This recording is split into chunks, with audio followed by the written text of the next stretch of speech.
Let me now define the technique as I want you to employ it. I trust each one of you came here tonight with a clear picture of your desire. Do not say it is impossible. Do you want it? You do not have to use your moral code to realize it. It is altogether outside the reach of your code. Consciousness is the one and only reality. Therefore, we must form the object of our desire out of our own consciousness. People have a habit of slighting the importance of simple things, and the suggestion to create a state akin to sleep in order to aid you in assuming that which reason and your senses deny is one of the simple things you might slight. However, this simple formula for changing the future, which was discovered by the ancient teachers and given to us in the Bible, can be proved by all. The first step in changing the future is desire. That is, define your objective. Know definitely what you want. Second, construct an event which you believe you would encounter. Following the fulfillment of your desire, an event which implies fulfillment of your desire, something which will have the action of self-predominant.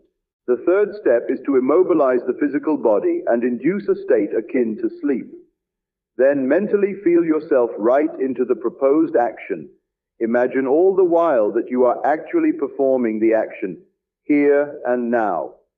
You must participate in the imaginary action, not merely stand back and look on, but feel that you are actually performing the action, so that the imaginary sensation is real to you.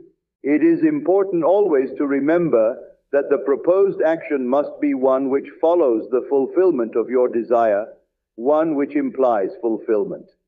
For example, suppose you desired promotion in office. Then being congratulated would be an event you would encounter following the fulfillment of your desire. Having selected this action as the one you will experience in imagination to imply promotion in office, immobilize your physical body and induce a state bordering on sleep, a drowsy state, but one in which you are still able to control the direction of your thoughts, a state in which you are attentive without effort. Then visualize a friend standing before you. Put your imaginary hand into his. Feel it to be solid and real, and carry on an imaginary conversation with him in harmony with the feeling of having been promoted.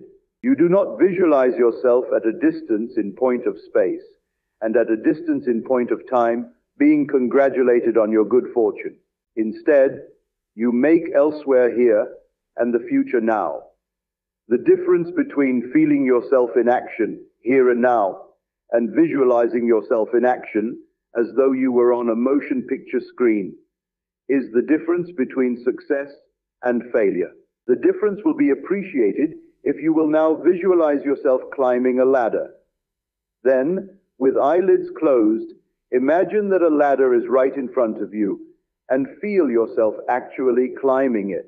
Experience has taught me to restrict the imaginary action, which implies fulfillment of the desire, to condense the idea into a single act, and to reenact it over and over again until it has the feeling of reality. Otherwise, your attention will wander off along an associational track, and hosts of associated images will be presented to your attention, and in a few seconds they will lead you hundreds of miles away from your objective in point of space, and years away in point of time. If you decide to climb a particular flight of stairs, because that is the likely event to follow the fulfillment of your desire, then you must restrict the action to climbing that particular flight of stairs.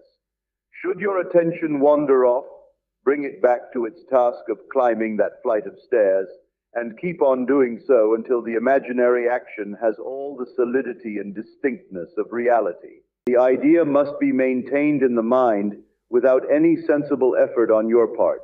You must, with the minimum of effort, permeate the mind with the feeling of the wish fulfilled. Drowsiness facilitates change because it favors attention without effort.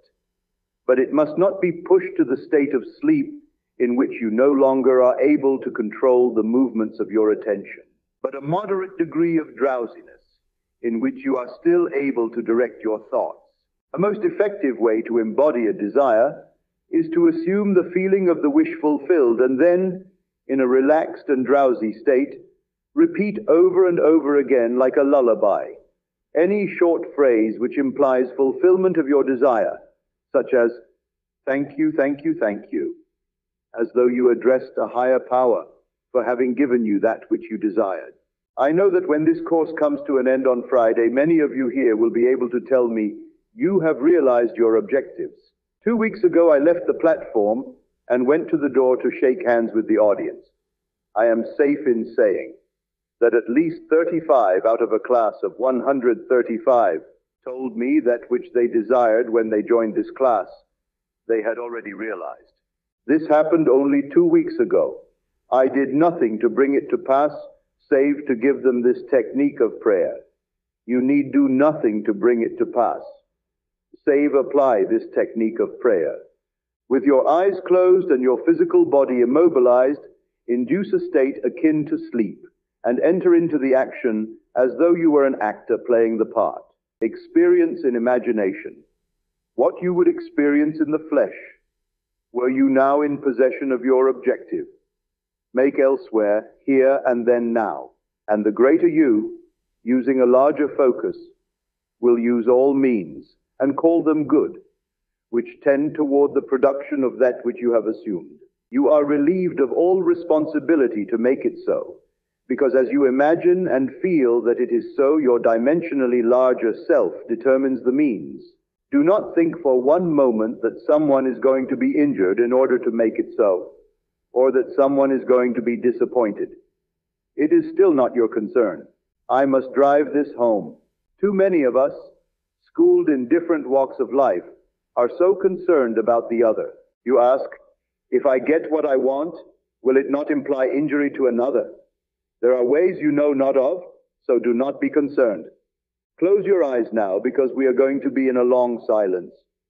Soon you will become so lost in contemplation, feeling that you are what you want to be, that you will be totally unconscious of the fact that you are in this room with others. You will receive a shock when you open your eyes and discover we are here. It should be a shock when you open your eyes and discover that you are not actually that which, a moment before, you felt you were or felt you possessed. Now we will go into the deep. I need not remind you that you are now that which you have assumed that you are. Do not discuss it with anyone, not even self. You cannot take thought as to the how when you know that you are already. Your three-dimensional reasoning, which is a very limited reasoning indeed, should not be brought into this drama. It does not know. What you have just felt to be true is true. Let no man tell you that you should not have it. What you feel that you have, you will have. And I promise you this much. After you have realized your objective, on reflection you will have to admit that this conscious reasoning mind of yours could never have devised the way.